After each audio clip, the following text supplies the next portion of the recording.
నమస్కారం. సద్గురు జ్యోతిష్యాలయం వారి ఆగస్టు నెల ద్వాదశ రాశి ఫలితాలకు కావాల్సినటువంటి రాశి ఫలితాలన్నీ కూడాను 12 రాశులకి మనం చెప్పబోతున్నాం. మరి జాతకం అనేది ఈ మధ్యకాలంలో ఒక నిత్య జీవితంలో ఒక దినచర్యగా మారిపోయింది.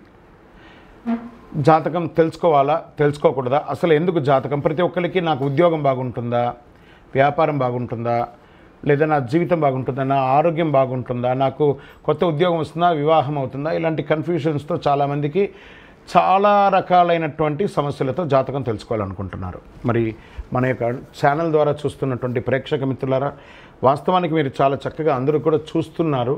కొంచెం ఒక లైక్ అండ్ షేర్ చేయండి, కొంచెం బాగుంటుంది. మీ మిత్రులకు అందరికీ కూడా షేర్ చేయండి. మరి ఎవరెవరు జాతకం తెలుసుకోవాలి అని అనుకుంటే, మీకు వృత్తి వ్యవహారపరంగా, వ్యాపారపరంగా, ఉద్యోగపరంగా, వివాహపరంగా, ఆరోగ్యపరంగా ఉంటే మాత్రమే మనలాంటి సద్గురువులకు మీరు మెసేజ్లు చేయండి. ఈ యొక్క జ్యోతిష్యం చెప్తున్న గురువులకి మెసేజ్ చేయండి. నెంబర్ కనబడగానే ఒక వాట్సాప్ పెట్టేసి మెసేజ్ అని చెప్పి పెట్టకండి దయచేసి. మళ్ళీ చెప్తున్నాను, జాతకం పడుతున్న వర్షానికి ఒక గొడుగు మాత్రమే, కానీ జాతకం జీవితం కాదు. జాతకం జీవితం కాదు. మీరు తెలుసుకోవాలనుకున్నటువంటి యొక్క జాతకాన్ని మీ యొక్క date of birth, time of birth, place of birth WhatsApp ద్వారా లేదా మీ పరిసర ప్రాంతాల్లో ఉన్నటువంటి గురువుల్ని సంప్రదించి వారి ద్వారా జాతకం తెలుసుకోండి. లేదా మా ద్వారా తెలుసుకోవాలనుకుంటున్నారా, మీ యొక్క వాట్సాప్లో వివరాలు పెట్టండి, కాల్ చేయకండి. వాట్సాప్లో వివరాలు పెట్టండి. మళ్ళీ చెప్తున్నది ఉచిత సర్వీస్ మాత్రం కాదు. ఏ గురువు దగ్గరికి పోయినా ఉచితంగా జాతకం చెప్పండి అని అడగకండి. వారికి గురుదక్షిణ ఇచ్చి మరీ జాతకం చెప్పించుకోండి. దానికి సిద్ధంగా ఉంటేనే వాట్సాప్ చేయాలి. ఈ యొక్క ఆగస్టు నెల అంతా కూడాను పండగ వాతావరణం. ఎక్కడ చూసినా ఇప్పటివరకు కొన్ని బోనాలు అవుతున్నాయి, ఇంకా కొన్ని చోట బోనాలు అవుతూనే ఉన్నాయి. వరలక్ష్మి వ్రతం వస్తుంది, రాఖీ పౌర్ణమి వస్తుంది, శ్రీకృష్ణ జన్మాష్టమి వస్తుంది. ఎన్నో రకాలైనటువంటి పండగల వాతావరణంతో ఉన్నటువంటి తెలుగు వాళ్ళందరూ కూడాను చేసుకున్నటువంటి ఒక పండుగ.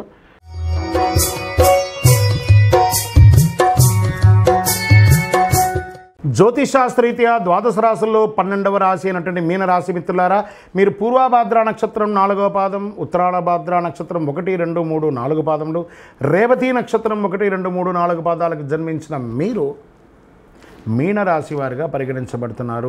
ఈ యొక్క ఆగస్టు 2024 శుభాశుభ ఫలితాలు అంటే ఏళ్నాడు శని 12వ స్థానంలో సంచరిస్తూ మీనరాశి మిత్రులకు ఈ యొక్క మీనరాశి వారి నెల మొత్తం కొన్ని విషయాల్లో జాగ్రత్తగా ఉండాలి.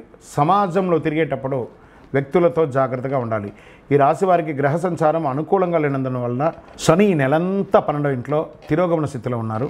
రాహు నెల మొత్తం రాశిలో ఉండడం, దేవగురు బృహస్పతి అంగారుడితో 3వ ఇంట్లో కూర్చోవడం, సూర్యుడు 5వ ఇంట్లో ఉండడం, ఆగస్టు 22 నుండి తిరోగమన బుధుడు 5వ ఇంట్లోకి ప్రవేశించడం, కొంచెం జాగ్రత్తగా ఉండాలి. కుజుడు 3వ ఇంట్లో ఉంటాడు. ఈ నెల ప్రారంభం నుండి చివరి వరకు శని 12వ ఇంట్లో తిరోగమన స్థానంలో ఉంటూ బుధుడు మరియు శుక్రుడు శ్రద్ధ వహించాలి, ఆందోళన కలిగిస్తూ ఉంటారు.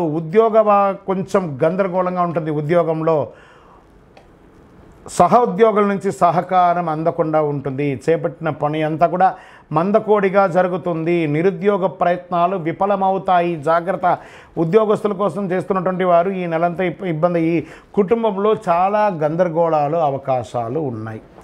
చెప్పడానికి కొంచెం మాకే బాధగా ఉంది. ఈ నెలంతా ఇలా చెప్పి ఇబ్బంది పెట్టాలంటే ఈ నెల చాలా గ్రహాలు కూడా కొంచెం ఇబ్బందిగానే ఉన్నాయండి. తప్పదు. కుటుంబాన్ని అంటే మిమ్మల్ని భయభ్రాంతులు చేయడానికి కాదు, మిమ్మల్ని జాగ్రత్త పరచడానికి. మనం వెళ్తూ ఉండగా ఒక దారిలో ఒక స్పీడ్ బ్రేకర్ ఉంది అని మీకు తెలియకుండా పోతే కింద పడతారు కదా, మాలాంటి వాళ్ళు చెప్తే అదే స్పీడ్ బ్రేకర్ అనుకోండి, జాగ్రత్తగా వెళ్ళండి అంతే. తోబొట్టువుల కోసం ఖర్చు పెట్టే అవకాశాలు ఉన్నాయి, అన్నదమ్ముల కోసం ఖర్చు పెట్టే అవకాశాలు ఉన్నాయి. ఆర్థికంగా ఖర్చులు విస్తృతం అవుతుంది. అది భూమి మీద కావచ్చు, ఇల్లు మీద కావచ్చు, హెల్త్ పరంగా కావచ్చు, వ్యాపార పరంగా కావచ్చు, ఇంటిలో శుభకార్యాలు కావచ్చు, అన్ని రకాలుగా ఒక మంచినీళ్ళ ఖర్చులాగా ఆర్థికంగా మీకు పెరిగే అవకాశం ఉంది. ఆరోగ్యపరంగా హెచ్చుదక్కులు చాలా ఉన్నాయి. ఇంట్లో పెద్దవాళ్ళ యొక్క అనారోగ్యం మీకు మనశ్శోభను తీసుకొచ్చి పెడుతుంది. వృత్తి వ్యాపారంలో అధికంగా కష్టపడాలండి, స్వల్ప లాభంతో బయటపడతారు. మాస చివరంలో మళ్ళీ ఆరోగ్యపరంగా మళ్ళీ పుంజుకుంటారు. గృహ నిర్మాణాలు ఏమైనా ఉంటే అవన్నీ కూడా మందకోడిగా సాగే అవకాశాలు ఈ నెల ప్రత్యేక శ్రద్ధ వహించాలి. వివిధ రకాల ఆరోగ్య సమస్యలు దారితీస్తాయి. ఆప్తుల నుండి శుభకార్య ఆహ్వానాలు అందుతాయి. విద్యార్థులు చాలా కష్టపడాలండి. ఎగ్జామ్స్కి అంతా ఉన్న వాళ్ళంతా కూడాను చాలా చదవాల్సి వస్తుంది. రాజకీయ నాయకులకి గడ్డు కాలమని చెప్పచ్చు. వ్యవసాయదారులకి బాగుంది. షేర్ మార్కెట్ అస్సలు ముట్టుకోకండి. మీడియా రంగం వారికి మిశ్రమం. ఐటీ రంగం వారికి స్ట్రెస్. వివాహం కాని వారికి నూతన వివాహానికి అవకాశాలు మాస చివరి భాగంలో ఉంది. అదృష్ట సంఖ్య 9. బ్లూ కలర్ వాడండి. ఉత్తర దిక్కు ప్రయాణాలు మీకు చాలా కలిసి వస్తుంది. చంద్రాష్టమం ఆగస్టు 10, 2024 4:18 మధ్యాహ్నం నుండి 13/8/2024 4:15 ఉదయం వరకు చంద్రాష్టమం ఉంటుంది. తస్మాత్ జాగ్రత్త. ఈ 2 రోజులు ఆల్రెడీ నెలంతా జాగ్రత్త ఉండాలి. పర్టికులర్ ఈ 2 రోజులైతే చాలా జాగ్రత్తగా ఉండాలి. దైవ చింతన పెరుగుతుంది. చాలా అద్భుతమైనటువంటి పరిపక్వత్వం వస్తుంది. గురు భగవానుడు కాస్త బాగున్నా మీకు మిగతా గ్రహాలని కొంచెం ఇబ్బంది పెడుతున్నాయి కాబట్టి చాలా పరిపక్వత పొందుతారు. అందులోనూ అలంకార ప్రియులుగా ఉన్నటువంటి మీనరాశి మిత్రులారా కాస్త కాస్మెటిక్స్కి అన్నిటికీ కూడా దూరంగా ఉండడానికి ప్రయత్నం చేయండి. అది స్త్రీ పురుషులు ఎవరైనా కూడా. ఎదుటివారితో మాట్లాడేటప్పుడు చాలా జాగ్రత్తగా ఉండండి. మీ వయస్సు ఎంత ఉందో అన్ని దీపాలు దక్షిణామూర్తి లేదా గురు భగవానుడు ఎవరైతే ఉన్నారో అక్కడికి వెళ్ళండి. శని భగవానుని ప్రార్థన చేయండి. నవగ్రహాలకి ప్రదక్షిణం చేయండి. మీ కులదేవత ప్రార్థన చేసి వారి దగ్గర పోయి మీ వయసు ఎంత ఉంటే, సపోజ్ మీ వయసు 21 వయసు అనుకోండి, 21 దీపాలు పెట్టండి. 40 వయసు అనుకోండి, 40 దీపాలు ఒకటే చిప్పులో ఒత్తులు వేసి నువ్వుల నూనె వేసి వెలిగించండి. ఆ దీపం కరుగుతూ ఉండగా మన దోషం అంతా కరుగుతుంది.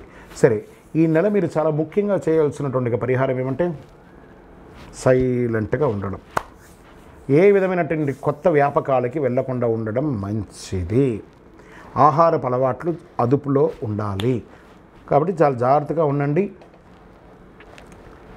మీ యొక్క వ్యక్తిగత జాతకం తెలుసుకోవాలనుకుంటే మా కింద కనబడుతున్నటువంటి నంబర్కి మీ యొక్క పేరు, date of birth, time of birth, place of birth WhatsApp చేయండి. ఇంకనూ ఆనందంగా ఉండడానికి చిరునవ్వుతూ ఉండండి. ద్వాదశ రాశి మిత్రులారా, ఈ నెల రాశి ఫలితాలన్నీ కూడాను ఎంతోమంది సద్గురువులందరితోనూ డిస్కస్ చేసి ఆ గ్రహాల అన్ని ఫలితాలని మేము క్షుణ్ణంగా చేసి వాస్తవాన్ని బట్టి దైవ సాక్షిగానే మేము అన్నీ కూడా మీకు చెప్తున్నాం.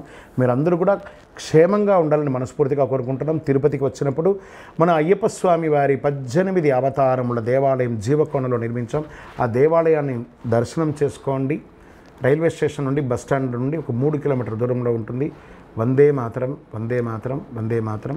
చంద్రమౌళి వెంకటేష్ శర్మ గురుస్వామి. శరణమయ్యప్ప.